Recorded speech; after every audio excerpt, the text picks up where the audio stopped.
Assalamualaikum warahmatullahi wabarakatuh. Nama saya Jannatil Andriani, kelas 7B reguler pagi.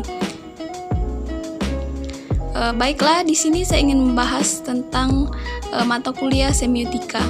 Apa itu semiotika? Semiotika adalah ilmu yang mempelajari tentang suatu tanda atau sains. Ada beberapa pendapat mengenai asal kata semiotika itu sendiri. Yang keduanya berasal dari bahasa Yunani.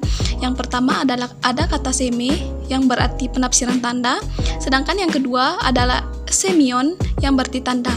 Pada perkembangannya terdapat beberapa ahli yang mengkaji semiotika dalam studi mereka dan menciptakan teori-teori semiotika itu tersebut. Salah satunya adalah Ferdinand de Saussure. Saya akan membahas tentang semiologi menurut Ferdinand de Saussure.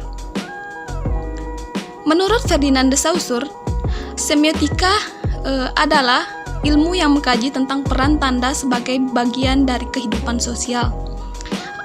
Kajian mengenai tanda dalam kehidupan sosial manusia mencakup apa saja tanda tersebut dan hukum apa yang mengatur terbentuknya tanda. Hal ini menunjukkan bahwa tanda dan makna di balik tanda terbentuk dalam kehidupan sosial dan terpengaruhi oleh sistem atau hukum yang berlaku di dalamnya. Yang selanjutnya yaitu konsep dari teori semiologi dari Ferdinand de Saussure.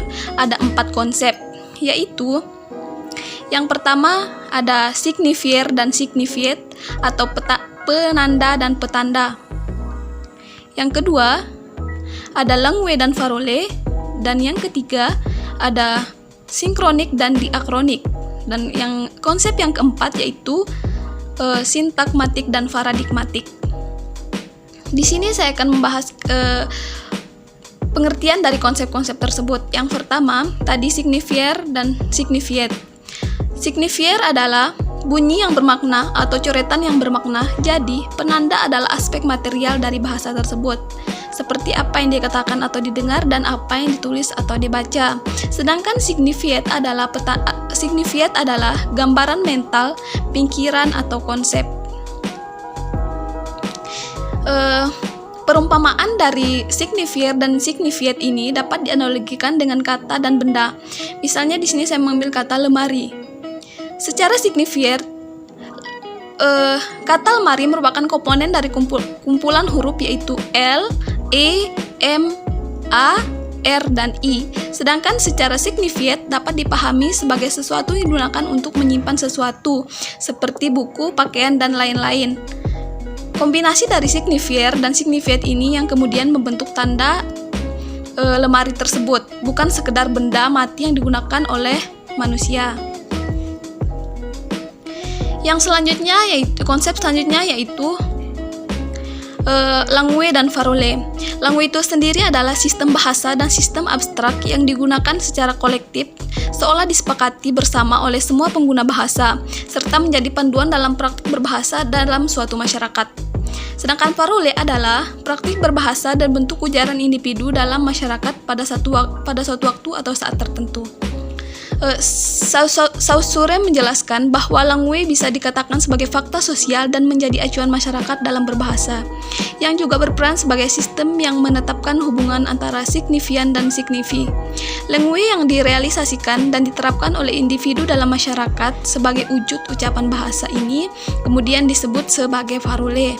Parole suatu individu dengan individu lainnya bisa saja berbeda-beda karena realisasi dan penerapannya bisa beragam satu sama lain. Konsep selanjutnya yaitu sinkronik dan diakronik. Sinkronik merupakan telaah bahasa yang mana mempelajari bahasa dalam suatu kurun waktu tertentu, sedangkan diakronik mempelajari bahasa selama bahasa tersebut masih digunakan. Sinkronik seringkali disebut sebagai studi linguistik deskriptif karena kajian di dalamnya banyak mengkaji hal yang bertujuan untuk mendeskripsikan atau menjelaskan bahasa apa yang digunakan pada suatu masa tertentu. Sedangkan diakronik lebih bersifat pada studi historis dan komparatif karena bertujuan untuk mengetahui sejarah, perubahan, perkembangan struktural suatu bahasa pada masa yang tak terbatas. Konsep keempat yaitu sintakmatik dan paradigmatik. Sintakmatik menjelaskan hubungan antar unsur dalam konsep linguistik yang bersifat teratur dan tersusun dengan beraturan. Sedangkan paradigmatik menjelaskan hubungan antar unsur dalam suatu tuturan yang tidak terdapat pada tuturan lain yang bersangkutan, yang mana terlihat nampak dalam bahasa namun tidak muncul dalam susunan kalimat. Hubungan sintakmatik dan paradigmatik ini dapat terlihat pada susunan bahasa di kalimat yang kita gunakan dalam kehidupan kita sehari-hari, termasuk kalimat bahasa Indonesia. Jika kalimat tersebut memiliki hubungan sintakmatik, maka terlihat adanya kesatuan makna dan hubungan pada kalimat yang sama pada setiap kata di dalamnya. Sedangkan hubungan paradigmatik memperlihatkan kesatuan makna dan hubungan pada satu kalimat dengan kalimat lainnya, yang mana hubungan tersebut belum terlihat jika melihat satu kalimat saja. Yang selanjutnya yaitu bahasa sebagai sistem tanda. Bahasa dipandang oleh Saussure sebagai sistem tanda yang dapat menyampaikan dan mengekspresikan ide serta gagasan dengan lebih baik dibandingkan sistem lainnya. Saussure sendiri menyebutkan 3 kata dalam bahasa Prancis yang berarti bahasa, yaitu parole, langage, dan langue. Parole adalah ekspresi bahasa yang muncul dari pikiran tiap individu dan tidak bisa disebut fakta sosial karena cenderung subjektif. Langage merupakan gabungan dari parole dan kaidah bahasa yang mana digunakan oleh seluruh masyarakat sebagai gabungan dari ekspresi sehingga belum bisa disebut fakta sosial. Sedangkan langue merupakan kaidah bahasa yang digunakan dan diterapkan oleh kelompok masyarakat tertentu yang memungkinkan berbagai elemen di dalamnya untuk memahaminya sehingga bisa dikatakan sebagai realitas yang ada. Mungkin itu saja yang dapat saya sampaikan. Sekian dan terima kasih. Mohon maaf bila ada salah kata.